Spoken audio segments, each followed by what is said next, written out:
Hey everyone, this is Bridgette Reyes and I'm back with another stylish tip for you this week. And this week I'm answering a blog reader's question that I thought would be helpful for a lot more people than just her, so I wanted to answer this way.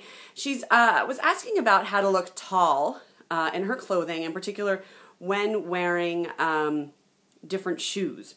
So I'm going to read you her question really quickly. Excuse the oldness while I read this. This message comes from someone named Petite, and not only does she have a beautiful name, but she also has a question about being petite. And she says, "I am 5'3" and thereby considered a petite woman with a rectangular figure veering towards the pear side. Her question has to do with shoes and lengthening her stature." And she wrote, "I fully embrace your idea of wearing colorful shoes to add interest to an outfit. Thank you. But am I creating more of a stumpy look with wearing different color pants and shoes rather than a lengthening look than by, say, wearing black shoes with black pants? I don't like to wear heels much higher than 2 inches since I'm a busy professional on my feet a lot. So what is the best way to look taller?" Pratika, this is a great question, and I think a lot of women who are 5'3" and shorter, which you're right, falls into usually a petite frame, they struggle with this.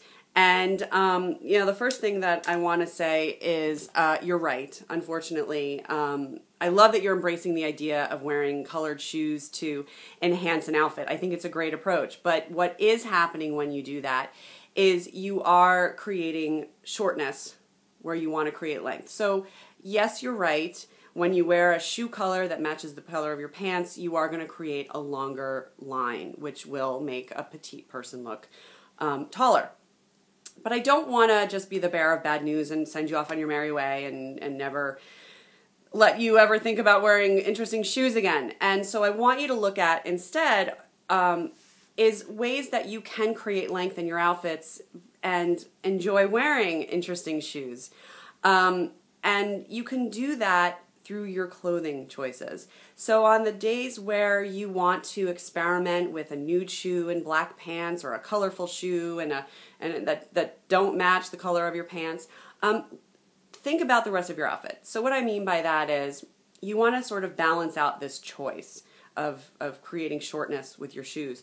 So you want to avoid things on days like this, like very wide leg pants, which will make anyone tall or short, anyone look shorter. Anything wide, anytime you add a horizontal to an area or width to an area, you automatically shorten its length. So a very full skirt, wide leg pants, shapeless tops, anything without shape or that doesn't fit near the body will create shortness on anyone.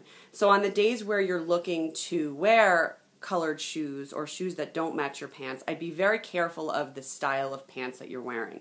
I would definitely err on the side of a slimmer leg, which sit closer to your body, and the closer they sit to your body, the taller you're going to look. Now, this does not say I want you to wear like skin-tight pants. I just mean like a nice tailored pant that's just not too wide in the leg.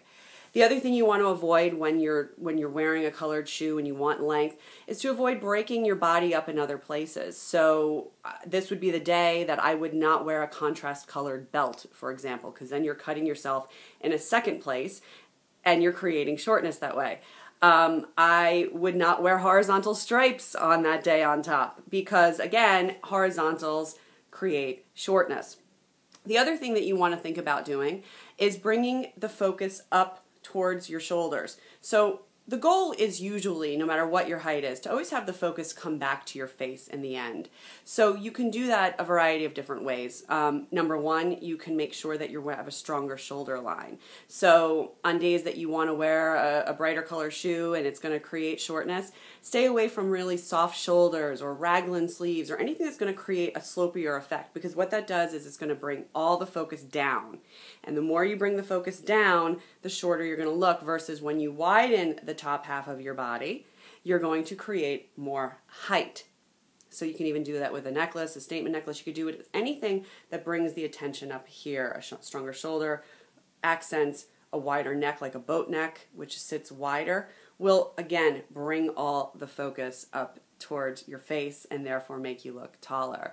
The third way to do it is to consider monochromatic dressing. Now, this does not mean that you have to dress just like Johnny Cash in all black. It means just keeping your outfit in tones of the same color. So again, that's why we don't want to break up the space with a contrast colored belt. So you want to, it's all optical illusions basically. So the longer that an eye travels up a body without being stopped by a horizontal line, optically the taller someone will look. And this is why your question is so right on, in that you do look shorter when you wear colored shoes, because now the eye is getting broken up by that colored shoe. But like I said, to counteract that, this is why you want to think about other lengthening strategies. So, another thing to consider is to not wear a big blousy tunic top with contrast colored shoes and a pair of pants that don't match the shoes, because again, without enough shape in the body, you're going to create a wider and therefore shorter look. So I would also stay towards tops that have more shape, jackets that have more shape, jackets that aren't too long, because again, the more shape you have, the taller you look and the less squat you look. So it's not about abandoning anything. It's all about looking at the bigger picture. So I want you to enjoy nude shoes. I mean, Lord knows I talk about them enough on my blog and here. Colorful shoes. I love that you're embracing the approach, and I think it's probably making a big, huge difference for you. And I hope that you and the rest of you who are watching this will consider these alternatives, so that when you want to wear an interesting shoe but you don't want to lose your height, that you can use these methods to bring height to your look. The last thing that I want to say is this too. Regardless of your height, a shoe difference, whether or not your outfit's monochromatic, whether or not you bring too much, you bring some focus to the shoulder area, we're all going to be the height that we are. It's not like if you're going to wear colored shoes with black pants, you're going to lose 6 inches of height. You may lose an inch. You may, which I know can be a lot when you're 5'3", but my point is this. I think we all also have to be realistic. If you're a petite person, you're a petite person. And I don't think it's the end of the world if you're a petite woman. So I also don't want you to put too much pressure on yourself that you have to get as much height as you possibly can. Trust me, I'm 5'7". It's a little overrated to be that tall. So, also, just be realistic with yourself and know that, on some days I may not look like Wilt Chamberlain, and that's okay. So I hope all that helps. If any of you have a question just like Pratika did, I'd be happy to answer them this way. I hope this was helpful for you, and I will be back in touch with you next week with another stylish tip. In the meantime, if you want to visit my blog and my website, you can go to bridgetreys.com. You can find me on Facebook, facebook.com/Bridgette Reys Style Expert, and on all other social media outlets like Twitter and Instagram and Pinterest. I can be found at Bridgette Reys. Have a great week. I'll see you next week.